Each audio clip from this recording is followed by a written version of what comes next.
गए हैं। आ गए हैं? फिर अभी तक कहाँ है? कोई उन्हें मेरे पास बुला लाओ।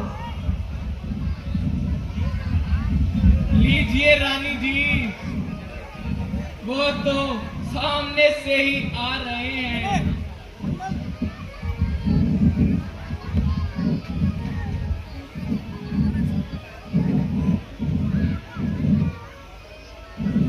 माता जी प्रणाम।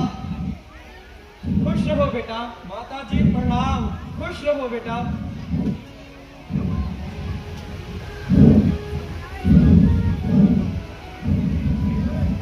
बेटा, तुमने आने में बहुत दिन लगाए। कहो, तुम्हारे नाना जी और मामा जी राजी तो हैं? हाँ हाँ माता जी, वह सब प्रकार से कुशल है, मगर मुझे पिताजी के अभी तक दर्शन नहीं हुए। वह कहाँ पर है? बेटा, जरा धैर्य धरो, सफर की थकान उतारो। मैं धीरे धीरे सब हाल बता दूंगी। माता जी, मेरी थकान तो पिताजी के दर्शन करते ही दूर हो जाएगी। बेटा, पहले कुछ थोड़ा खा पी लो और मैं धीरे धीरे सब हाल बता दूंगी। माता जी, मैं पूछता हूँ पिताजी कहाँ है, और आप कहते हो धीरे धीरे सब हाल बता दूंगी। आखिर ये मामला क्या है? बेटा, कह तो रही हूँ, मैं धीरे धीरे सब हाल बता दूंगी। आश्चर्य है, जो भी बात कहती हो वह सभी बातें उलझी हुई हैं। मैं जो भी प्रश्न पूछता हूँ मुझको उसका टेढ़ा ही उत्तर मिलता है, और दूत गया तो उसने जल्दी बुलाया है के अलावा अपने मुख से कोई दूसरी बात नहीं निकाली। और आपसे पूछता हूँ तो धीरे धीरे की रट लगा रखी है। ओहो बेटा, तुम तो बहुत जल्दबाज हो गए हो। न मालूम ननिहाल में जाकर तुम्हारी तबीयत में इतनी तेजी कहां से आ गई। मैं कह तो रही हूं, तुम्हें धीरे धीरे सब हाल मालूम हो जाएगा। हे परमेश्वर, ये धीरे धीरे किसी युग का नाम है या किसी सदी का हिस्सा है या कुछ सालों की संख्या को कहते हैं? आखिर कभी इस धीरे धीरे का खात्मा भी होगा। बेटा, तसल्ली रख, मैं धीरे धीरे सब हाल बता दूंगी। क्या खाक बता दोगी? आग लगे तुम्हारी धीरे धीरे को। ना जाने तुम सबने मिलकर क्या जाल बिछा रखा है। दूत गया तो उसने जल्दी बुलाया है, इसके अलावा कुछ दूसरी बात मुख से ना निकाली। और आपसे पूछता हूं तो फिर वही कहते हो धीरे धीरे सब हाल बता दूंगी। बेटा, तुम्हें तो खामखा ही हट चढ़ गई है। कह तो रही हूं, धीरे धीरे सब हाल बता दूंगी। हाल वही धीरे धीरे। माता जी, यदि अब की बार यह वर्ड मुंह से निकाला तो मैं तत्काल अपना सर कलम कर लूंगा। जल्दी बताओ, पिताजी कहाँ है? बेटा, शोक कि तुम्हारे पिताजी स्वर्ग सिधार गए। नहीं नहीं माता जी नहीं, ये आपने क्या कहा? संभलो भरत संभलो। नहीं माता जी, ये आपने क्या कहा? खुद को संभालो पुत्र। पिताजी पिताजी, हाय पिताजी। अच्छा माता जी, अब ये तो बतलाइए, पिताजी को क्या रोग था? बेटा रोग तो कुछ भी नहीं, बस हाय राम हाय लक्ष्मण कहते हुए उन्होंने अपने प्राण त्याग दिए। आपने ये क्या कहा? भाई रामचंद्र जी और लक्ष्मण जी भी वहां उपस्थित नहीं थे? हाँ बेटा, वे तो पहले ही वन को चले गए थे। उन्हीं की जुदाई में तो महाराज ने अपने प्राण त्याग दिए। तुम्हें तो बिल्कुल याद तक नहीं किया। हाय हाय हाय पिताजी, ऐसा अनर्थ चार चार बेटों के होते हुए अंतिम समय में एक भी उनके पास नहीं था। मगर माता जी, भाई रामचंद्र जी ने ऐसा कौन सा अपराध किया जो उनको वन जाना पड़ा?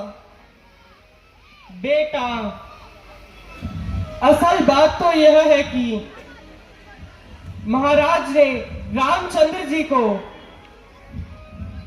राज तिलक देने की तैयारी की थी। मुझे तो खबर तक नहीं थी। वो तो भला हो बेचारी मंत्रा का,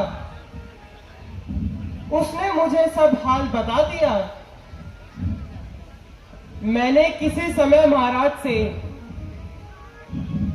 2 वर देने का प्रण कराया था। उचित समय जानकर अपने दोनों वचन पूरे कराने के लिए मैंने उन्हें मजबूर किया।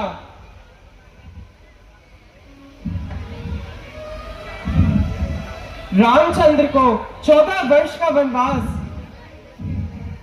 और तुम्हारे लिए राज तिलक मांग लिया। सीता और लक्ष्मण भी उन्हीं के साथ चले गए। भला बेटा, मैं यह कैसे गवारा करती? रामचंद्र तो राज करे और मेरा बेटा मारा मारा फिरे।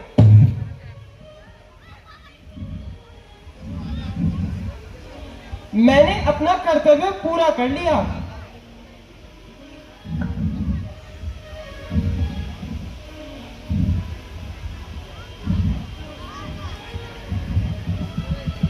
कुंवर जी,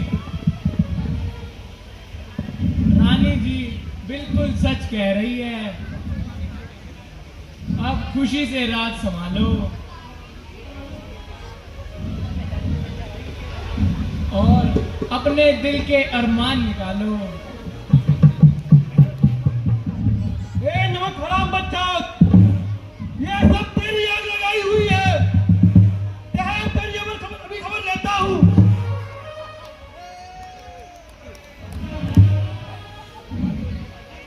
भाई, जो कुछ होना था हो गया। अब अपने कर्मों को रोना है और हम रो लिए। अब आप अपनी तबीयत को संभालो और ऐसे स्त्री पर हाथ न उठाओ।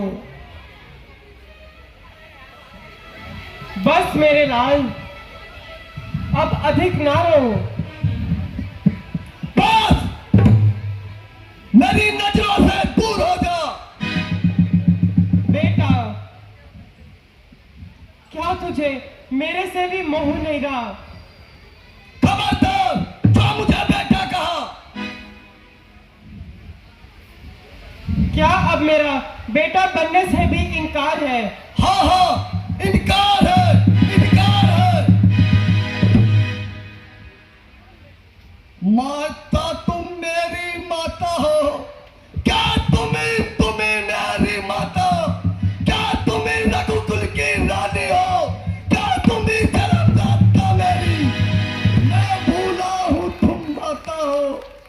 माता का पद तो ऊंचा है, माता से कुछ कहना सुनना हर प्रकार अनुचित लगता है। बस इसलिए एक ही मार्ग आज भूले भटके को जाता है। वह नहीं आज से माता है जो नहीं आज तक माता है। तुम मन में ये कल्पना करो, पुत्र ना जन्मा मेरे है, मैं सोचूंगा बिन माँ का हूँ, माता ही नहीं मेरे है। मानो तो सारे नाते हैं, नानो तो संबंध है सारे, अन्यथा प्राणी इस जगत में अकेले ही आते जाते हैं। मातृभाव जानने पर भी कोई दुर्व्यवहार नहीं होगा। महासती तुम उचित रहो, उचित व्यवहार नहीं होगा। फल है ये कृपा तुम्हारी, जो जीवन मुझ पर आता है। सोना जो जो ठोक का जाता तो आभूषण बनता है। तब कर बुझ कर हो गया जो ठोक, हृदय ना कोमल मन रहा। माता ना आज से माता रही तो भरत ना आज से भरत रहा। वैसु कुमारी सीता माता कैसे वन में रहती होगी, कैसे वर्षा और कड़ी धूप सर पर अपने सहती होगी। दिन में तपती बालू में चल अत्यंत विदित होती होगी। पतझड़ के सूखे पत्तों पर वह कांटों पर सोती होगी। वन में श्री रामचंद्र सा भाई हो और मित्र शरीर का भ्राता हो, घर में कुबड़ी सी दासी हो और कैकई जैसी माता हो।